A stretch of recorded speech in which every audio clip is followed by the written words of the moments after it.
Hi, I'm Cassidy Nemick, Collection Specialist at History Colorado. Today we are at History Colorado Museum in our storage area, and I specifically work with the Fred M. Mazzulla collection. The Fred M. Mazzulla collection is one of the largest collections here at History Colorado. It's over 253 linear feet, and if you don't know how big linear feet is, for just the photographs of this collection, we have over 250,000. Now, this collection is split into photographs, manuscripts, and 3D objects, but today we're just going to look at some of the photographs and how we have them stored and organized, and I pulled a couple favorites to show you as well. So if you want to come with me, the collection is so big, it fills up almost one entire aisle. So this side of the aisle here, this is all the Fred M. Mazzulla collection, photographic components. This is not the entirety of the photographic holdings.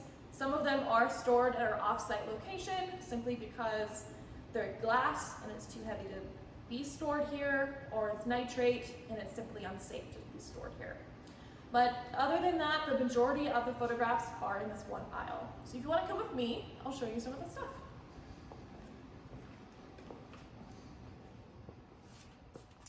So these boxes here, these are 1 linear square foot. So if you think of it, about 253 boxes, or I would say more, that's the entirety of the collection. Now these boxes here, these are what we call the subject files. These were organized by Fred into themes, so people, places, and subjects. Of just the subject files, we have 44 boxes, and they are stuffed to the brim.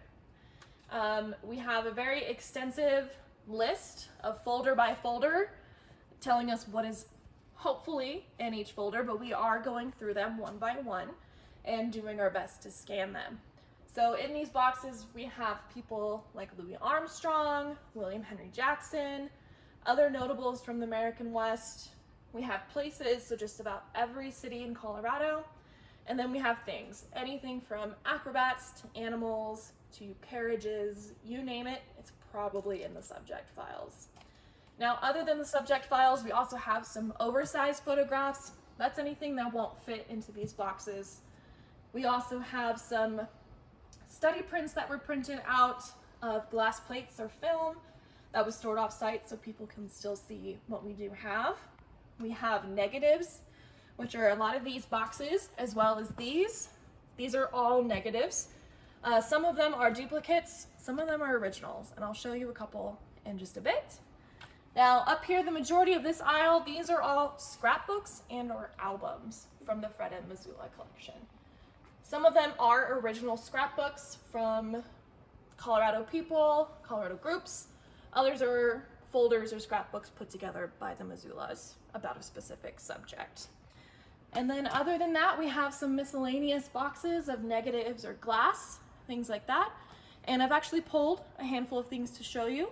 So we're actually going to back out of the aisle and go to this table over here.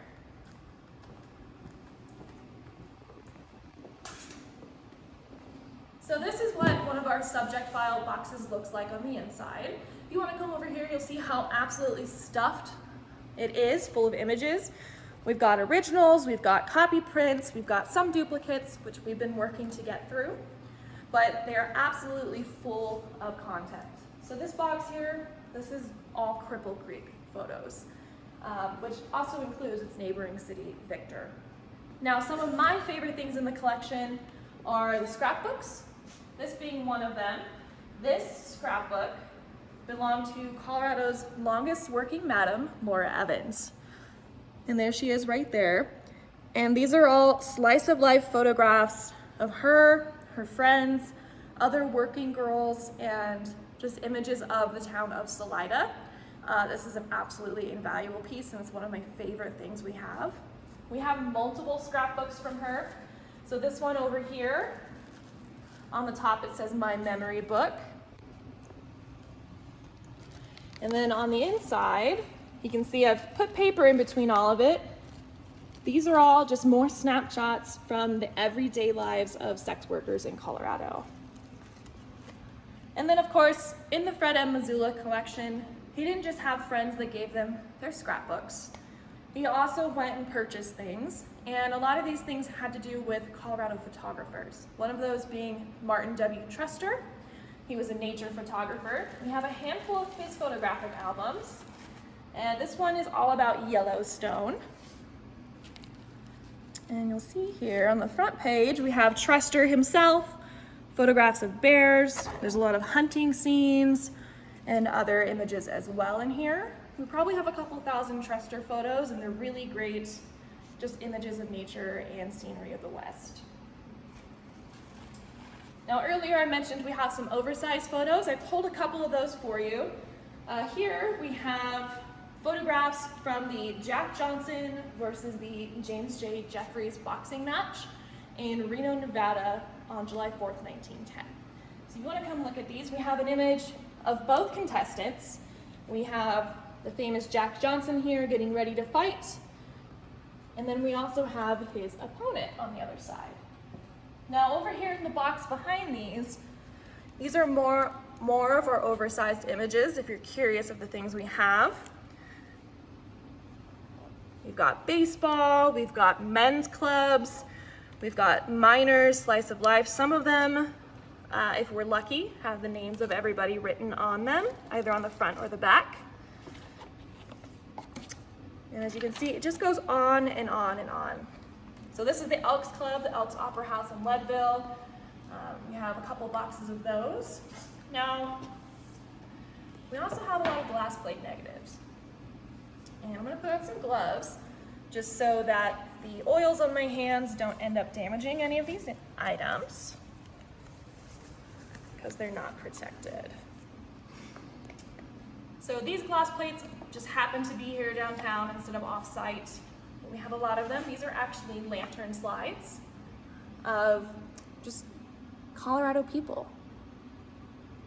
So we have a lot of those, which are really great. We have some Lumiere autochromes, which are a very rare glass plate negative. They're actually a positive, and they're glass plate in color. So not black and white from the 1910s, etc. We also have a lot of regular film negatives. So we have nitrate, which is off-site, and then we have our acetate safety negatives here. These are really great. I'm currently going through this box, and I will be digitizing a bunch of them. This box is really incredible because there are even more photographs of Louis Armstrong in here. Let me pull one out for you. As you can see, each one has its own envelope, its own number, its own information. So here we have, if you can see, might be a little hard, Louis Armstrong performing. So we are currently working to digitize these and make them available on our website for everybody to see. And once we get them scanned and cataloged, they will be available. And then just a couple more examples of the items that we have in this massive collection. We have a lot of Ed Tangent stuff. He was also a local photographer. These are all unmounted stereographs from the Ed Tangent collection. These are all on our website if you're wanting to look at them. And these are just some men baling hay. And most of these photos take place in the Boulder, northern Colorado area. A lot of slice of life images, as well as some crime scene photography. And then the last couple examples that I've pulled for you, we have some framed items, and we also have an enormous amount of photo slides. So here's a framed item that we have. This is a framed item of Western photographer William Henry Jackson, seen there in the middle. We have some other things that just happen to be framed. Typically you don't keep the frame because of space issues, but sometimes we make exceptions. And then last but not least, the slides. The majority of the slides in this collection come in a little case like this. This is how Fred had them organized. They're just in there. A lot of them are duplicates, some of them are originals. Typically we'll take this messy box, look through it, organize it, and we've been rehousing them to be a little bit more organized, as you can see, with numbering and an easier way to find them. So that is a quick, but also not so quick, overview of the photographic portion of the Fred Mazzulla collection. If you have any questions, feel free to reach out to us. And also please feel free to go and explore the items that are available online on our collections website. Thank you.